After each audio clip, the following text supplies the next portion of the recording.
গ্রামের এই অরণ্যের মাঝখানে অদ্ভুত দর্শন করাবো এখন আপনাকে প্রিয় ভক্ত। এখানে রয়েছে একটি মন্দির এবং রাধা কৃষ্ণ একটি ঝুলার উপরে রয়েছে। দেখুন এই দিব্য সেই ঝুলাটি ৫,০০০ বছর পুরানো। দেখুন প্রিয় ভক্ত, রাধা কৃষ্ণ বসে আছে, কত সুন্দর রাধা কৃষ্ণের বিগ্রহ। যে ঝুলাটির উপরে রাধা কৃষ্ণ রয়েছে, এই ঝুলাটি হলো সেই ৫,০০০ বছর পুরানো।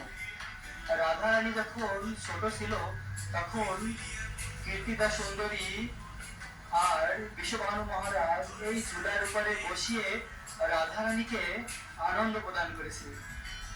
এখনো রয়েছে সেই ৫,০০০ বছর পুরানো ঝুলা। এই দিব্য দর্শন, প্রিয় ভক্ত, রাধা রানী হচ্ছে পরম করুণাময়ী। আর এই বাগানটি, যে অরণ্যে এখন আমি রয়েছি প্রিয় ভক্ত, যে অরণ্যে রয়েছে এই অরণ্যটি দিব্য অরণ্য। এই স্থানে রাধা কৃষ্ণ নৃত্য লীলা করে। এই স্থানে সবসময় রাধা কৃষ্ণ বিরাজমান এবং এখানে অনেক দুর্লভ দর্শন রয়েছে সেই ৫,০০০ বছর পুরানো। এই সেই কুয়া, দেখুন এই কুয়াটি স্বয়ং ললিতা সখী আর বিশ্বকা সখী বানিয়েছিল। এই ললিতা কুয়া